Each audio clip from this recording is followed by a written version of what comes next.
Hello everyone. I hope you all are very well. I am Mayank Agrawal. आज हम इस video में कंप्लीट द हिंदू न्यूज़पेपर का एनालिसिस करेंगे। साथ ही साथ जो द हिंदू एडिटोरियल्स हैं उनको भी डिस्कस करेंगे।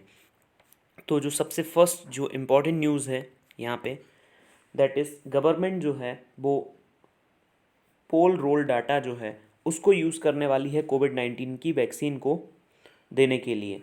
तो जो वैक्सीन का इंटेलिजेंस नेटवर्क है वो एक डिजिटाइज प्लेटफॉर्म होगा और इसमें जो भी अनलिस्टेड बेनिफिशरीज होंगे जिनको कि कोविड-19 वैक्सीन दी जानी है उनका रियल टाइम बेसिस पे डाटा जो है वो रखा जाएगा। अब यहाँ पे जो ministry of health and family welfare है उन्होंने एक गाइडलाइन जो है वो जारी की है जिसमें कि जो भी इलेक्टोरल रोल होगा लेटेस्ट लोकसभा या असेंबली इलेक्शन का उसको यूज़ किया जाएगा उन बेनिफिशरीज़ को आइडेंटिफाई करने के लिए जिनकी जो एज है 50 ईयर्स से ऊपर है। अब सबसे पहले जो है वैक्सीन ऐसे पर्सन्स को दी जाएगी जैसे कि health care worker, front line worker जैसे कि पुलिसमैन हैं या एडमिनिस्ट्रेशन के वर्कर्स हैं और ऐसे पर्सन्स जो कि अबव 50 ईयर्स हैं।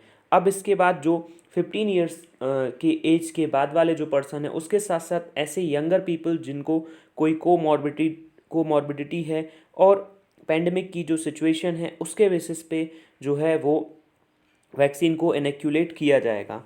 और उसके पहले 50 ईयर्स के पहले जो है 60 अबव वाले पर्सन्स को, देन 70 अबव वाले को उनसे पहले, देन 80 अबव वालों को सबसे पहले ऐसी वैक्सीन जो है वो एडमिनिस्टर की जाएगी।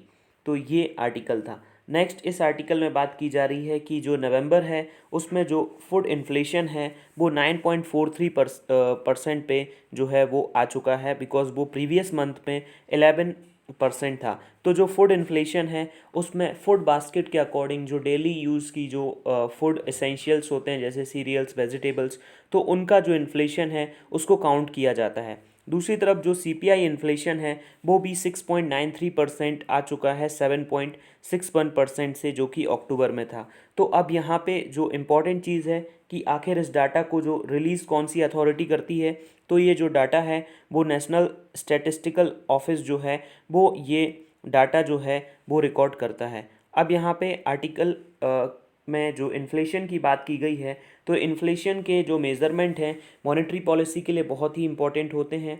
तो डिफरेंट टाइप ऑफ इन्फ्लेशन जो है इंडिया में रिकॉर्ड किया जाता है, जिसमें कि सबसे पहला जो इन्फ्लेशन है that is wholesale price index WPI, जो कि वाइडली यूज़ किया जाता है as a inflation indicator in India, जो कि economic adviser ministry of commerce and industry जो है वो रिलीज़ करता है। अब यहाँ पे जनरल पब्लिक ऐसे प्रोडक्ट्स बाय नहीं करती है होलसेल प्राइस पे, तो इसका एक क्रिटिसिज्म होता है। बेस ईयर जो है WPI का उसको रिवाइज कर दिया गया है 2017 में। 2004-05 हुआ करता था पहले, अब वो 2011-12 है। तो ये भी एक क्वेश्चन बन सकता है। अब यहाँ पे consumer price index CPI inflation की बात की जाए तो CPI जो है वो प्राइस चेंज करता है रिटेल बायर के पर्सपेक्टिव से, उसमें प्राइस में जो चेंज आता है उसको रिकॉर्ड करता है।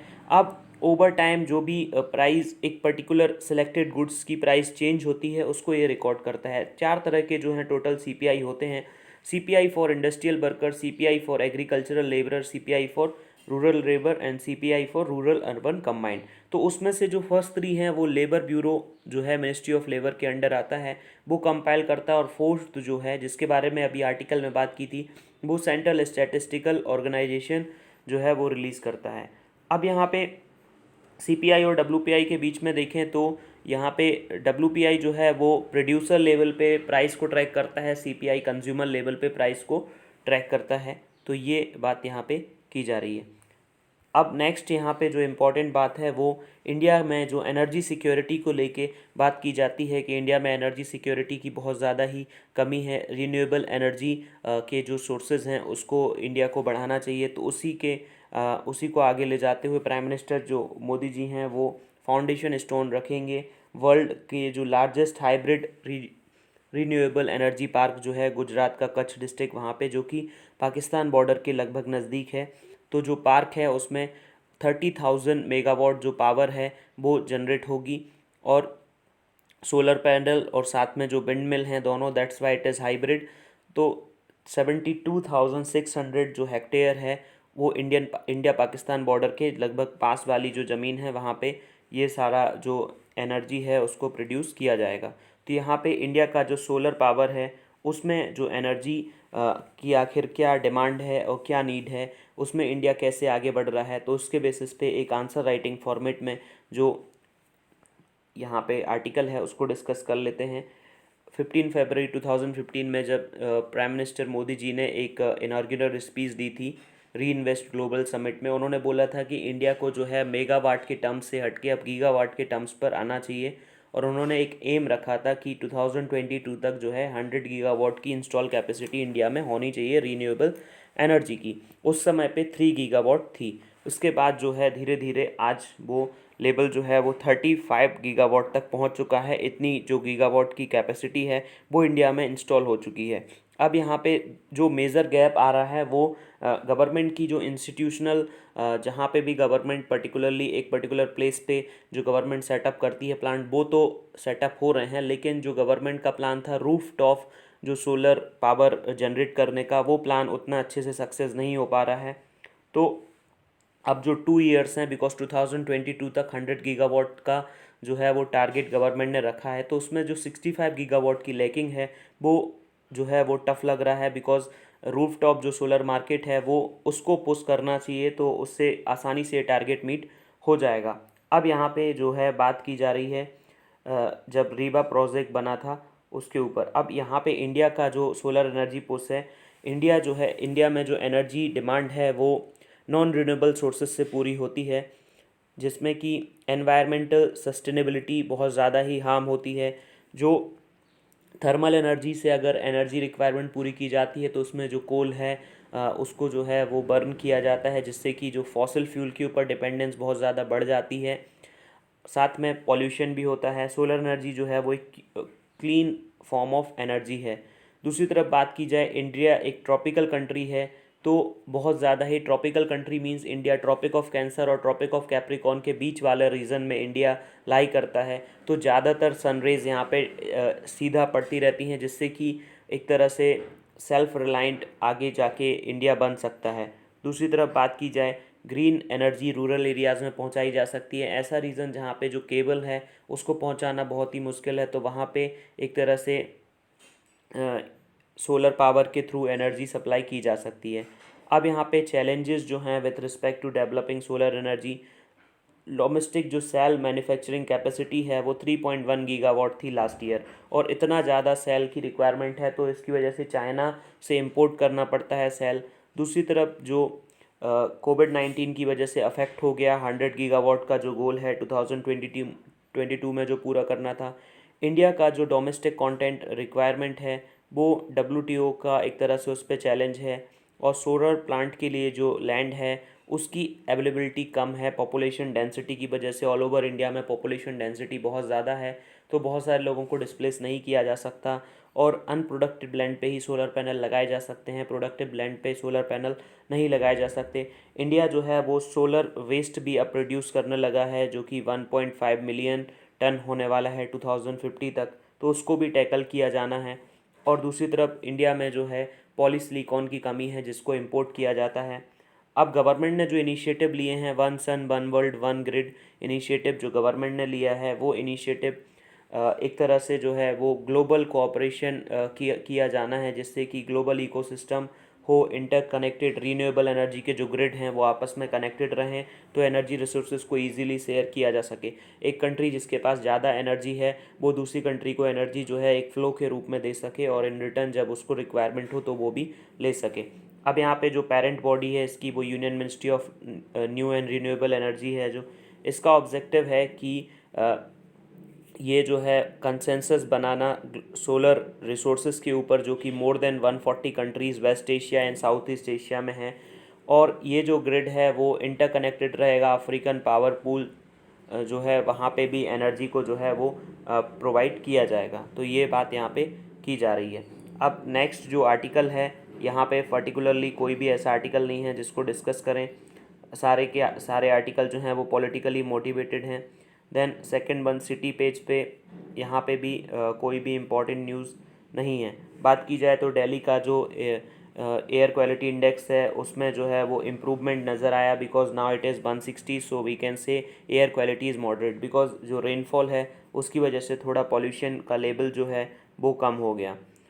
अब नेक्स्ट जो पेज है इसमें बात की जाए तो बोडोलैंड पीपल्स जो फ्रंट है उसने जो बोडोलैंड काउंसिल है उसमें एक तरह से अपना 17 सीट्स जो हैं आउट ऑफ 40 मेंबर जो वहाँ पे बोडोलैंड पीपल्स फ्रंट है उन्होंने 40 सीट्स में से 17 सीट्स जो जीती हैं बोडोलैंड टेरिटोरियल काउंसिल में।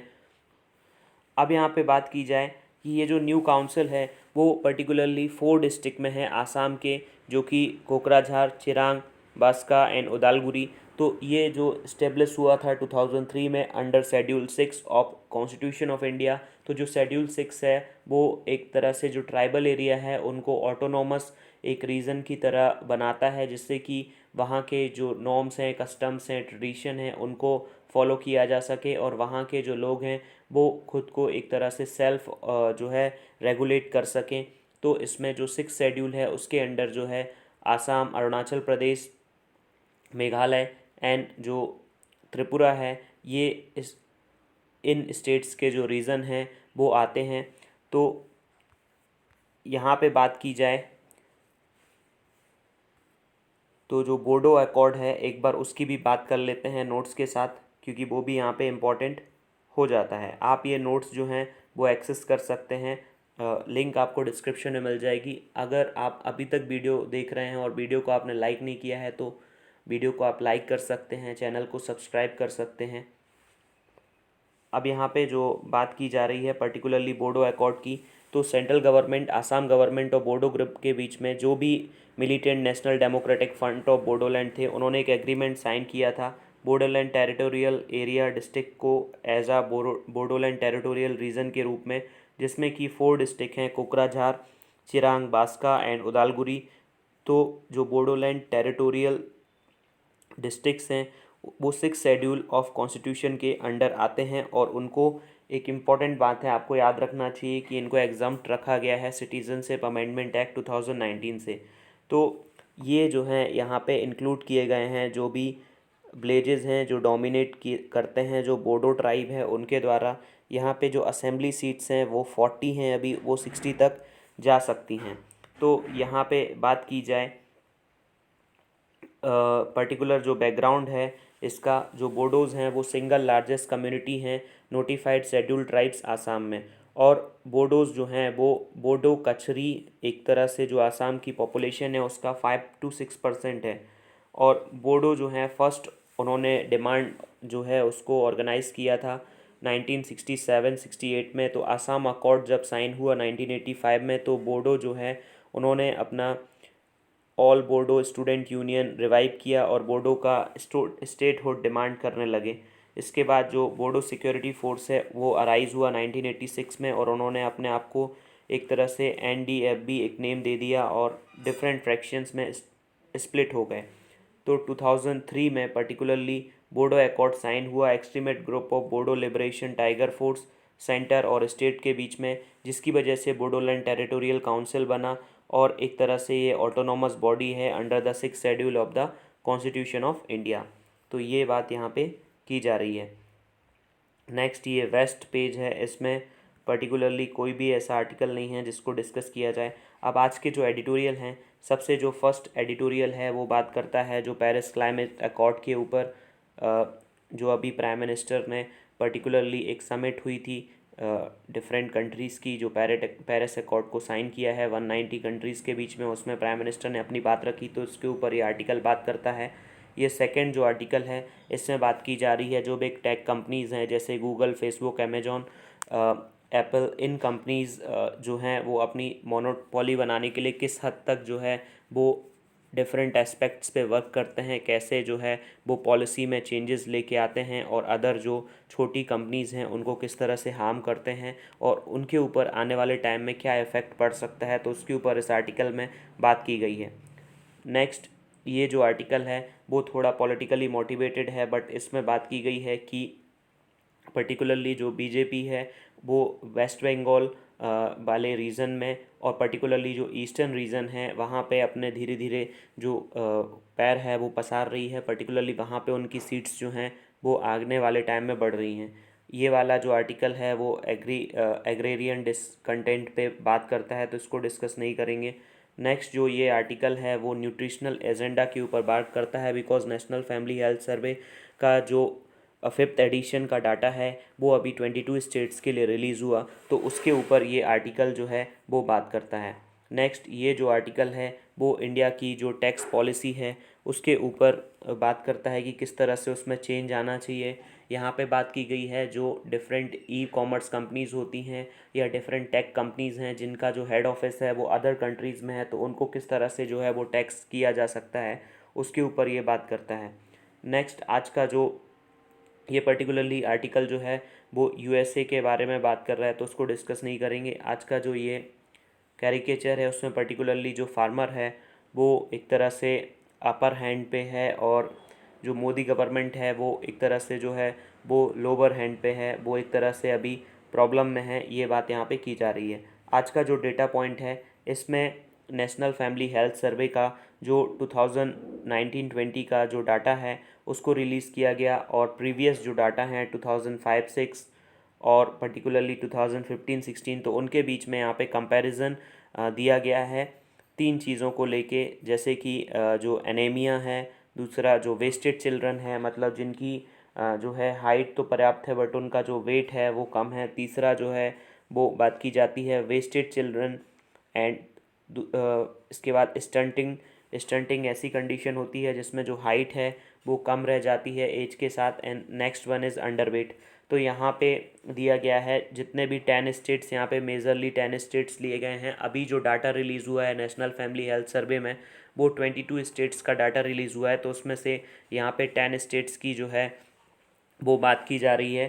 तो ये जो डाटा है इसमें केरला जो है वो एक तरह से लीस्ट एनेमिक है। ये जो क्रॉस है रेड कलर का वो 2019-20 के डाटा को रिलीज़ कर रहा है। उसके बाद ये जो गुजरात है वो मोस्ट एनेमिक है, मींस जो एनीमिया एक ऐसी कंडीशन होती है जिसमें ब्लड की जो है वो डेफिशिएंसी हो जाती है, ब्लड में पर्टिकुलरली जो हीमोग्लोबिन है वो भी उसमें कम हो जाता है। दूसरी ये जो बात करता है वो वेस्टिंग की, यहाँ पे जो केरला है वो लीस्ट वेस्ट है और दूसरा जो महाराष्ट्र है वो मोस्ट वेस्टेड, जो चिल्ड्रन हैं 0 से 5 ईयर्स के वो यहाँ पे रहते हैं। नेक्स्ट यहाँ पे बात की जा रही है अंडरवेट, यहाँ पे केरला में लीस्ट अंडरवेट पीपल रहते हैं और दूसरा बिहार में मोस्ट अंडरवेट पीपल रहते हैं। अब स्टंटिंग की बात की जाए तो स्टंटिंग एक कंडीशन होती है जिसमें एक पर्सन है उसकी हाइट एज के साथ जो है वो बढ़ती नहीं है, तो यहाँ पे केरला में सबसे कम ऐसे पर्सन है और बिहार में सबसे ज़्यादा ऐसे पर्सन हैं। अब नेक्स्ट जो फर्स्ट आर्टिकल है उसको डिस्कस कर लेते हैं। ये जो फर्स्ट आर्टिकल है इसमें बात की जा रही है कि इंडिया के जो क्लाइमेट गोल्स हैं वो एक तरह से ट्रैक में हैं, बट जो है गवर्नमेंट को जो भी फ्यूचर इन्वेस्टमेंट करना चाहिए वो एक तरह से सस्टेनेबल होना चाहिए, मतलब आगे आने वाली जनरेशन्स के बारे में सोच के। इंडिया ने जो है वर्चुअल क्लाइमेट एम्बिशन जो समिट हुई उसमें जो यूएन है उसने इसको कन्वीन किया था, तो 5 ईयर्स हो चुके हैं पेरिस एग्रीमेंट के। तो यहाँ पे गवर्नमेंट ने ना केवल जो अपनी जो भी उन्होंने प्लेस लिया था एमिशन रिडक्शन का उसको पूरा किया, बट अपना जो कमिटमेंट है उसको भी थोड़ा आगे इंक्रीज़ किया है। प्राइम मिनिस्टर मोदी ने जो अपनी परफॉर्मेंस के बारे में बात की है कि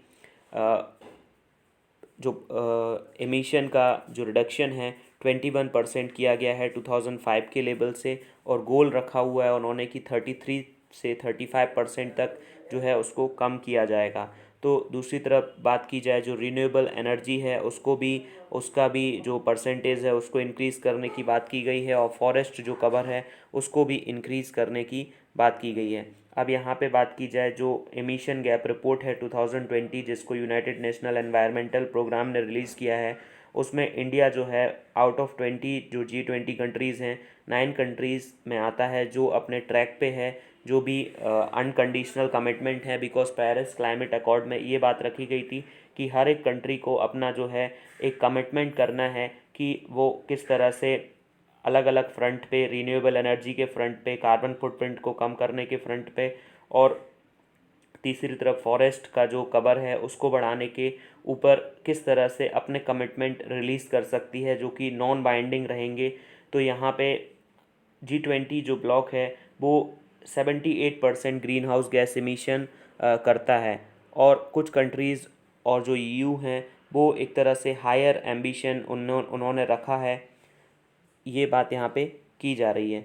नेक्स्ट, ये जो रिसेंट समिट है और फॉरेस्ट का जो एक्सपेंशन है उसमें प्राइम मिनिस्टर मोदी ने ये बोला कि जो इंडिया है उसने फॉरेस्ट को जो है वो एक्सपेंस किया है, जिसकी वजह से जो national pledge government of India ने ली थी पेरिस एग्रीमेंट को लेके, जिससे कि कार्बन सिंक जो है 2.5 बिलियन से 3 बिलियन टन हो जाएगा। मतलब जो पर्टिकुलरली कार्बन डाइऑक्साइड है, अगर ज़्यादा से ज़्यादा जो प्लांट हैं उनको लगाया जाएगा तो पर्टिकुलरली जो कार्बन डाइऑक्साइड है उसको जो है वो यूज़ कर लिया जाएगा। और ये एक तरह से जो है वो की गोल है। इसके जो है मल्टीपल बेनिफिट्स हैं, क्योंकि इससे जो है बायोडाइवर्सिटी तो प्रोटेक्ट होगी, दूसरा जो है क्लाइमेट का जो सिस्टम है और रिसोर्सेज हैं वो भी एक तरह से कम्युनिटीज़ के लिए बचे रहेंगे।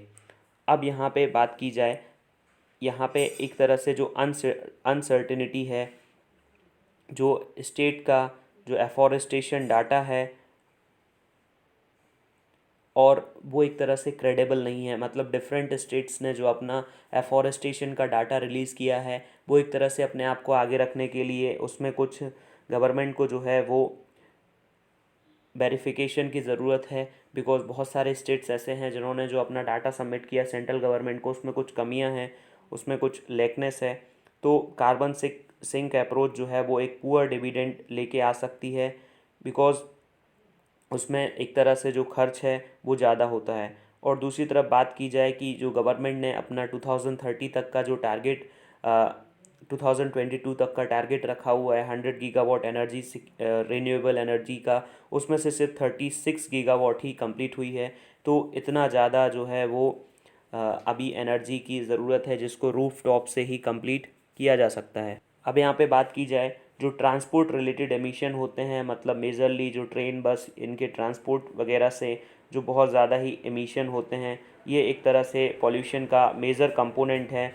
तो पीपल ने अभी पर्टिकुलरली जो है वो पर्सनल व्हीकल को ही यूज़ किया है कोविड-19 पेंडेमिक के दौरान, तो जिसकी वजह से और भी ज़्यादा जो पॉल्यूशन है वो आगे चल के बढ़ने वाला है।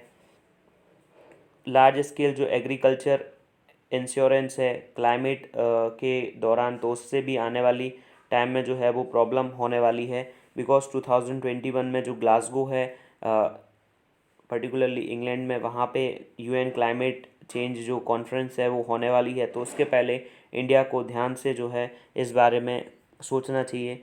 अभी जो नेक्स्ट आर्टिकल है वो बात करता है जो बिग टेक कंपनीज़ हैं जैसे कि Google, Facebook, Amazon and Apple. तो ये जो कंपनीज़ हैं इनके ऊपर पर्टिकुलरली यहाँ पे इस आर्टिकल में बात की जा रही है कि US का जो डिपार्टमेंट ऑफ जस्टिस है उन्होंने 1998 में जो माइक्रोसॉफ्ट है उसके ऊपर ऐसी ही एक पर्टिकुलर जो माइक्रोसॉफ्ट कंपनी है उन्होंने अपना जो इंस्टॉलेशन पैकेज है उसमें वो प्री इंस्टॉल बहुत सारी चीज़ें इस तरह से दे देते थे कि जिससे उनकी एक मोनोपोली उस फील्ड में आ जाती थी। तो उसको ख़त्म करने के लिए US का जो डिपार्टमेंट ऑफ जस्टिस है उसने उसके ऊपर वर्क किया था।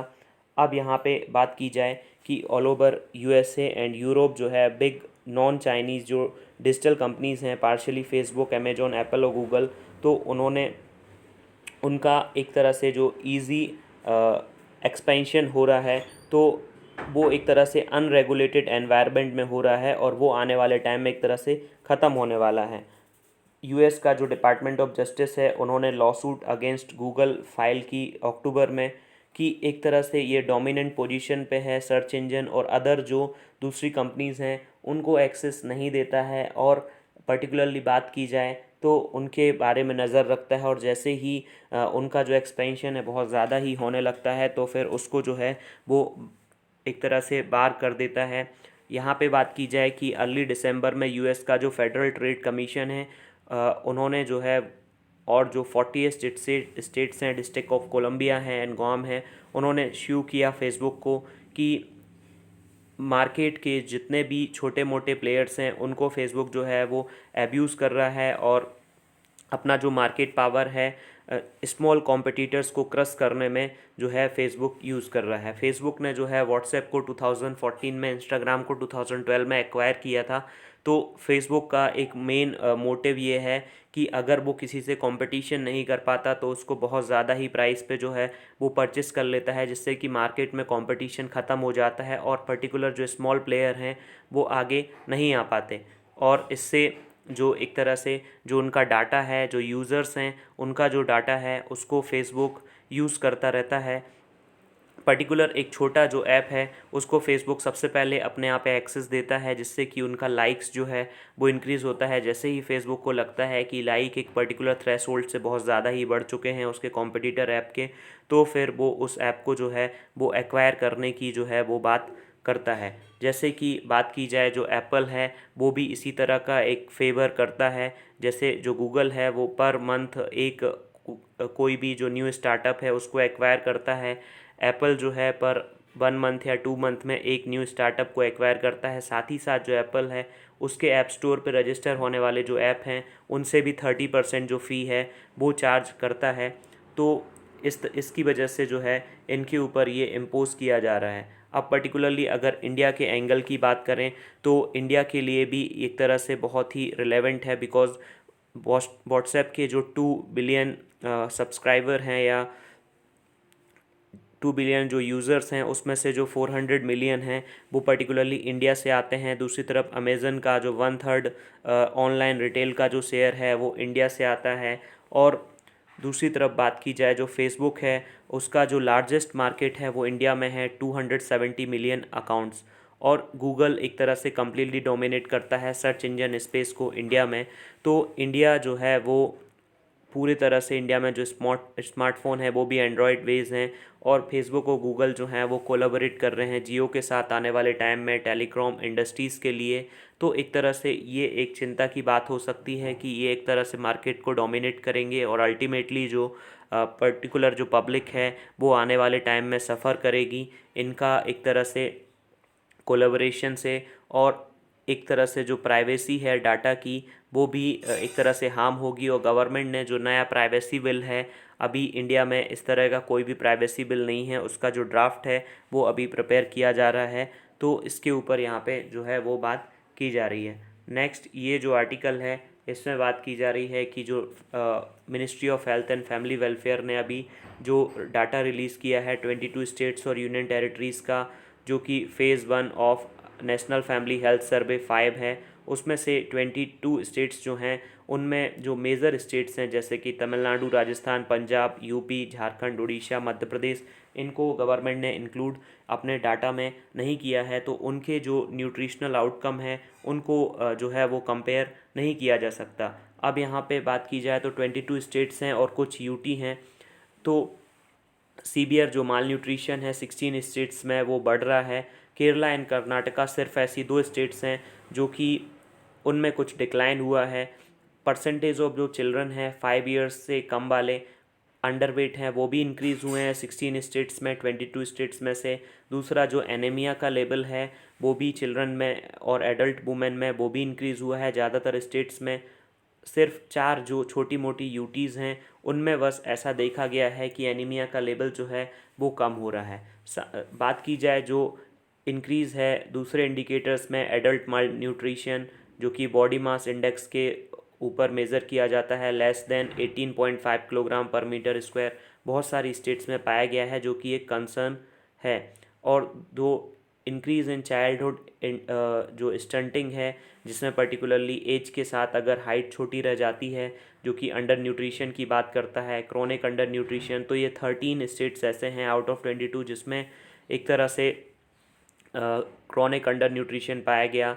और कंपेयर करें अगर उसको नेशनल फैमिली हेल्थ सर्वे के डाटा से, तो 9 स्टेट्स जो हैं वो उसमें थोड़ा सा ही इम्प्रूवमेंट हुआ है 1 परसेंटेज पॉइंट्स का। अब यहाँ पे बात की जाए जो गवर्नमेंट है उसकी जो स्कीम थी पोषण अभियान, उसमें भी ये रखा गया था कि हर साल जो है 2 परसेंटेज पॉइंट का रिडक्शन होना चाहिए चाइल्डहुड स्टंटिंग में। बट ऐसा जो है वो डिक्रीज़ नहीं हो रहा है।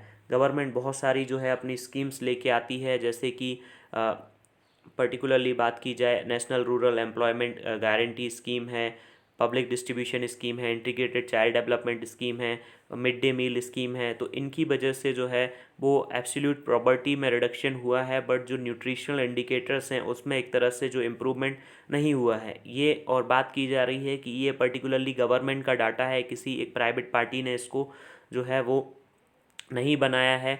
और दूसरी तरफ बात की जाए गवर्नमेंट का जो फंड का जो डिवोल्यूशन है वो तो पर्याप्त है, बट उसका जो एक्सपेंस है, जो खर्च है, वो बहुत ही कम है। 2019 में दिसंबर में जो लोकसभा है में मिनिस्टर ने बताया था कि सिर्फ 32.5% ही जो फंड है जो भी रिलीज़ किया गया उसमें से सिर्फ 32.5% फंड ही यूज़ हुआ है। तो बात की जाए कि यहाँ पे गवर्नमेंट को इस तरफ ध्यान देने की ज़रूरत है कि ज़्यादा से ज़्यादा जो फंड है उसको रिलीज़ किया जाए, और धीरे धीरे जो लोग हैं उनकी लाइफ स्टाइल में चेंज आए, और गवर्नमेंट की जो डिफरेंट स्कीम्स हैं उनको स्ट्रेंथन किया जाए, और चाइल्ड केयर सर्विसेज हैं उनको भी आगे बढ़ाया जाए, जिससे कि जो न्यूट्रिशन लेवल है उसको इंक्रीज़ किया जा सके।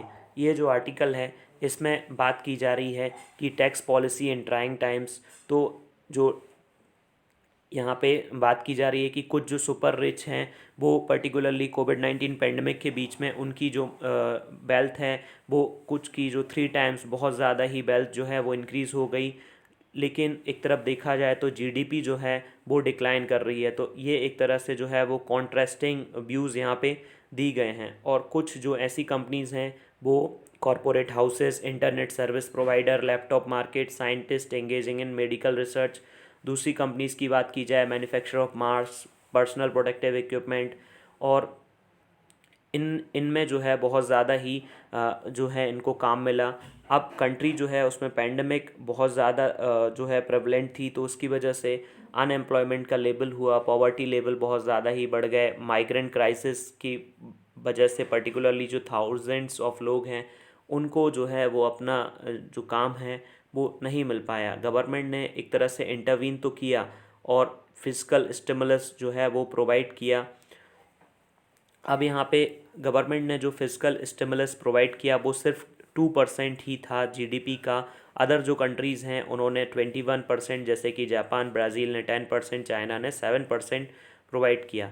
अब यहाँ पे टैक्सिंग एमएनसीज़ की बात की जाए, जो मल्टीनेशनल कंपनीज़ हैं उनके ऊपर गवर्नमेंट जो टैक्स लगाती है उसमें जो कॉरपोरेट टैक्स है उसको गवर्नमेंट ने एक तरह से जो है वो लोअर कर दिया, मॉडरेट लेवल पे कर दिया, जिससे कि बिग टेक कंपनीज़ हैं या बड़ी जो मल्टीनेशनल कंपनीज़ हैं वो आसानी से अपना जो इंस्टॉलेशन है वो कर सकें। और दूसरी तरफ बात की जाए जो डिजिटाइजेशन और ई कॉमर्स कंपनी हैं उनके ऊपर जो इक्वलाइजेशन लेवी गवर्नमेंट इम्प्लीमेंट करती है, जैसे कि गूगल है तो गूगल डिफरेंट वेबसाइट्स पे जो है वो ऐड पब्लिश करता है, तो ऐड पब्लिश करने की वजह से उसको जो है रेवेन्यू जनरेट होता है, लेकिन गूगल का जो ऑफिस है वो यूएसए में है, तो गूगल ये चाहेगा कि उसको जो टैक्स है वो यूएसए में पे करना पड़े, बट गवर्नमेंट जो है वो इक्वलाइजेशन लेवी उस पर इम्पोज करती है। और जो non resident e commerce operation है उसके ऊपर भी इक्वलाइजेशन जो लेवी है वो फाइनेंस एक्ट 2000 के अंडर जो है वो इम्पोज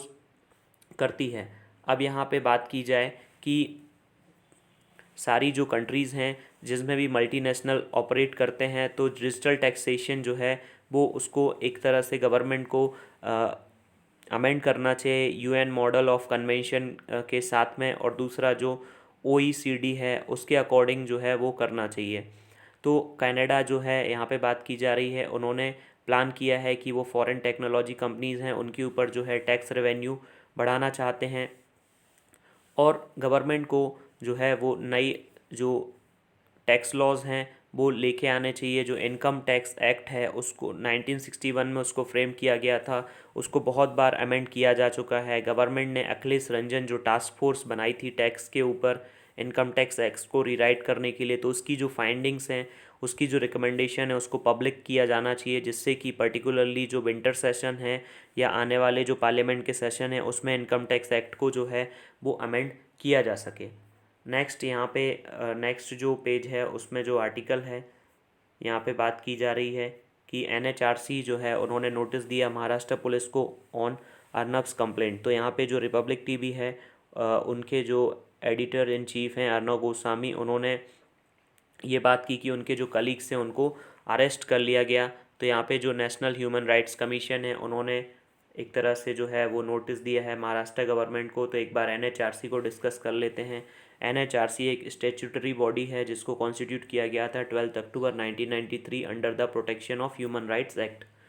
अब जो एक्ट है वो स्टेट ह्यूमन राइट्स कमीशन को भी बनाने की बात करता है, और इसका जो बनाने का मेन रीज़न है वो है promotion and protection of human rights.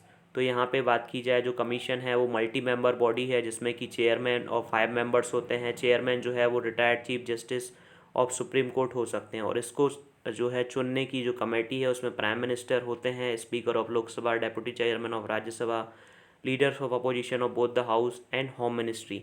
इसमें जो है वो पर्टिकुलर जो हेड होता है वो 70 ईयर्स तक जो है वो ऑफिस में रहता है, और प्रेसिडेंट रिमूव कर सकता है किसी भी पर्टिकुलर स्पेसिफिक सरकमस्टेंसेस के बेसिस पे। तो ये था आज का discussion. Thank you very much.